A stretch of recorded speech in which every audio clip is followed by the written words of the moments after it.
Today we're going to talk about two things that are going to make your reeds work better right now. I want to do the opposite of what I'm inclined to do, which is give you a lot of information about reeds. There's a lot more information about reeds than I'm going to talk about right now, but I'm going to tell you the two most important things that I do to my reeds. Every time I play a new reed, I check for a couple different things. And those two things I'm going to show you right now. I'm going to tell you why, how to check for it, and how to fix it if it's not what you want. All right, I've got a reed right here. I'm going to put it on my mouthpiece. Don't forget to like and subscribe. Here we go. I need to check to see if this reed is flat. Why does it need to be flat? Because we've got two things going here. We've got the flat part of the reed, the flat part of the mouthpiece. They come together. This is the most basic thing ever, right? But what if our reed is thicker on one side than the other? Well, then it's not going to vibrate evenly, and what we're looking to do is have a reed that vibrates evenly. Having a reed that vibrates evenly is the single most important thing about your reed. The reed strength you play is entirely up to you. But I don't know you, so I can't tell you what strength reed to play. I would like to know you, and I would like you to join the Clarinet Ninja dojo so that we can work together, and I can give you some input into what strength reed I think you should play. But right now, as it stands, it's your choice. Does it vibrate evenly? Every reed needs to do that in order to actually be successful. How do we check to see if our reed is flat? I will tell you. You take it, put it on. You cover this part of your mouthpiece up, and then you suck in on the part that you normally blow. What should happen is suction should be created. Your reed should close off against the mouthpiece. It should hold that suction 3 seconds or more, and then it should pop. Let's see if this reed does it.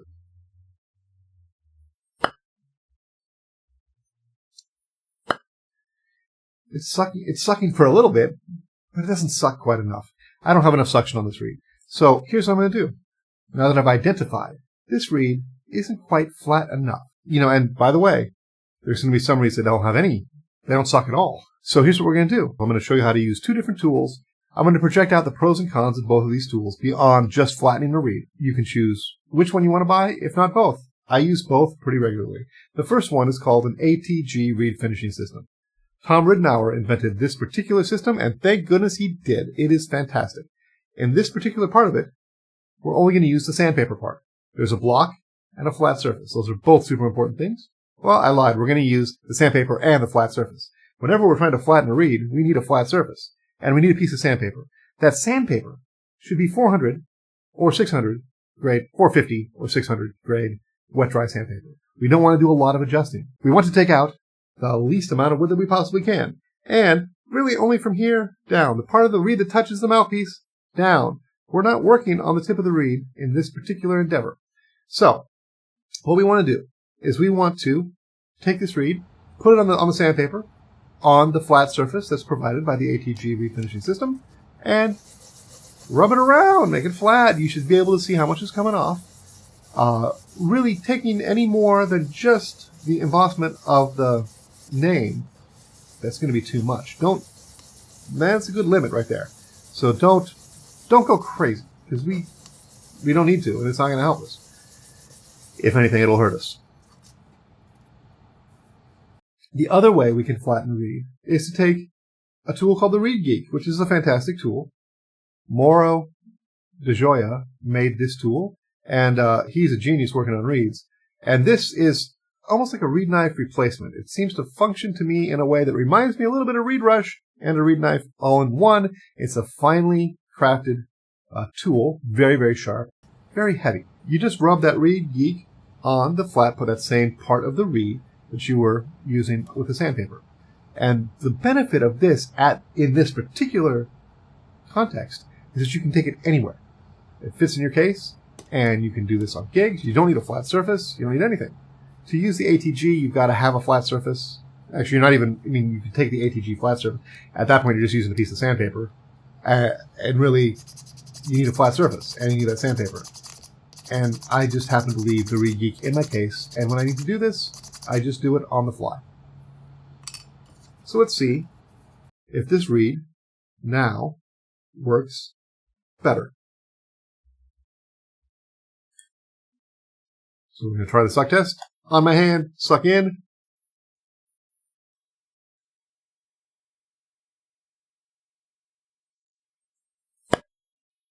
Way better.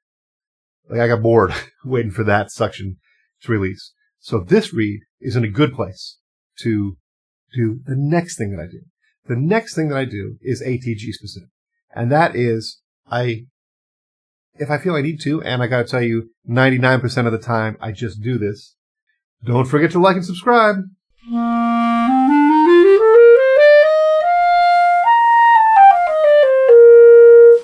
This reed just barely needs it, if at all. But I'm going to show you how to do it because that's what we're here to do.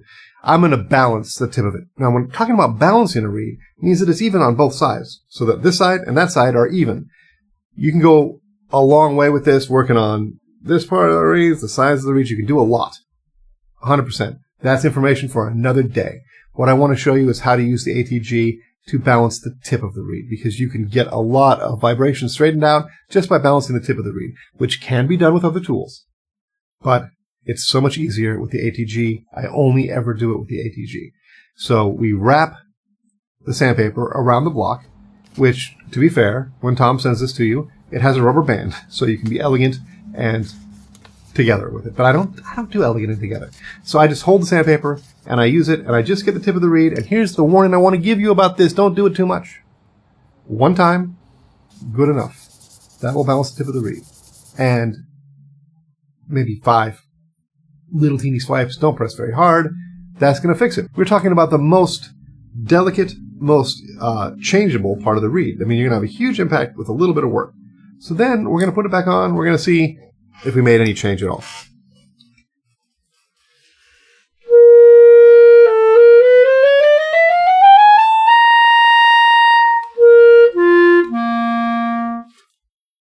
Maybe a little teeny bit cleaner. But, again, with that, we're not looking to make a huge change, a small change, because that will also make your reed less resistant. You gotta be careful about that. So some of these things can make your reed less resistant, so make sure you're aware of that. Because if you normally play at 2.5 and you start doing these things, if you're still playing at 2.5, don't do much of them. Do the least amount possible to keep that reed at that resistance point. Or maybe go to a 3 and start doing these things. And that way you can back that 3 down into about the resistance you were playing before. It gives you a little bit of headroom to work with. However you want to go about it, I just want to throw that out there as a thing that is real.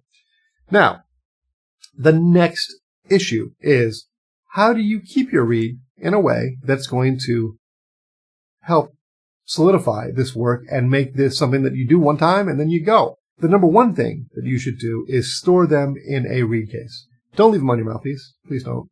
Don't throw them back in the case loose. Please don't. And, even putting them back in the cases they came in. Not great. What you should do is get a reed case. I made a couple videos on reed cases. I made a reed case video. I evaluated every reed case I had. And I came to the conclusion that the Van Doren Hygro case was the finest mass-produced commercial-like reed case. Then my friend Brad Bain came out with a reed case, which does not look super fancy, but it is. It's a box with an O-ring, and it seals it airtight. And then what you get here is a tray. And this tray has 2 very, very special features. It has these raised sort of rails on it. You put your reed in, and your reed is hovering on rails. Why is this important? Because your reed's wet when you put it away. And if you put it on a piece of glass, the wetness goes to the outside. And that your reed dries unevenly and can warp in that process. This takes that possibility away. Your reeds are not going to warp in this process. I can't make that kind of promise. But my experience has been my reeds don't warp when I put them in here. Because the other thing it has is a little slot in between the reeds with a Bovita humidity pack to control the humidity of my reeds so that they never get like bone dry. And that is huge. That helps my reeds last longer and be more playable by keeping them kind of in a state of getting ready. The thing that does is it also helps them not warp, and it also just makes them last longer.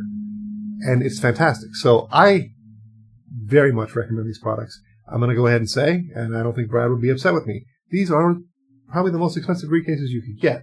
But as far as I'm concerned, worth every penny. I have had a much better time with my reeds in the past 2 years since I've been playing these. Also, let me say, they come in one that has 6 reeds. It's called a Pocket 6, and it fits into just about every case I've ever seen. There's various ways of holding 10 and various ways of holding 20, I believe. I haven't checked the website in a while, but fantastic reed cases. They all employ the rails and the Movida pack, all of them. It's great stuff. The next thing I want to say has the most sort of, I think, arguable point in what I'm presenting here today. I think everything else is pretty fair. And this is fair too. I use this. I can't show you what's inside because it'll spill out. It's water. Why is that a radical thing? I'm not so sure. A lot of people suggest that you use your spit to get your reeds wet. And I don't think that there's a problem with that. Fundamentally, I don't think you're hurting the reeds with your spit. No, not at all. But these reeds, all reeds, not just these, all of them, are a bunch of tubes. If you look at the back of your reed, the butt of your reed, there's a bunch of tubes there. And those tubes go all the way through this cane. All the way through. And they are shaved off at the part that vibrates the most. If your reed's wet, you can blow and bubbles will come out. All this is very difficult to photograph. My iPhone photography skills aren't good enough to actually get a clean shot of these tubes. I don't know why. But they're there, and you'll be able to see them with your eyes. Why is any of this important? Because I feel strongly a wet reed isn't just wet here at the tip, with the rest of it dry. Because there will be water that goes in it, right, as you're playing it. It's going to drip down into the reed, which is going to make some of it wet on the inside, some of it not wet on the inside. And if you want your reed to warp, that's the best way to do it. So what I do at home, I've got my owl, and I put my reed in. And it's big enough that my reed just goes lengthwise in there, soaks in the water from both ends, and I leave it there for about 3 minutes, and everybody feels good. If I am somewhere out working, and I've just got like a prescription bottle, when I put my clarinet together, I put it in butt end first. And the capillary action, I believe, brings the water up. And then, for a second, I'll put the tip end in. But the tip end is going to get wet while I'm playing it, so I don't necessarily need to worry about that. What I'm trying to do is make it so that my reed, it's like it gets out of the bed in the morning. Stretches, and then it feels good, and is ready to play. And that's when my reed is the happiest. And when my reed is happy, I'm happy. If I've done these things, my reed is sealed, the tip is balanced, and it does not warp while I'm playing it, we're in business. There's a lot more sort of nuanced technical things to do. Please watch my other video. It's all in there about how to do it, what tools to use. 2 of those tools are the ATG and the Reed Geek. They're fantastic tools, and they help you with these reeds. I don't have a strong position on synthetic reeds, other than I've played them for a year at a time on 2 different occasions, and I've stopped playing them, which I guess is a strong position, but I don't have a strong position about whether you play them. But I do want you to know that playing a cane reed has some advantages.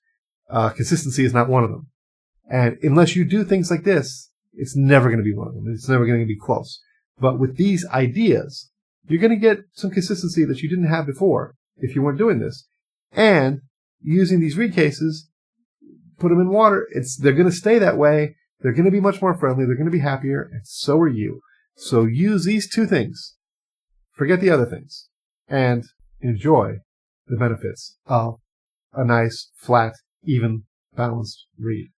Don't forget to like and subscribe.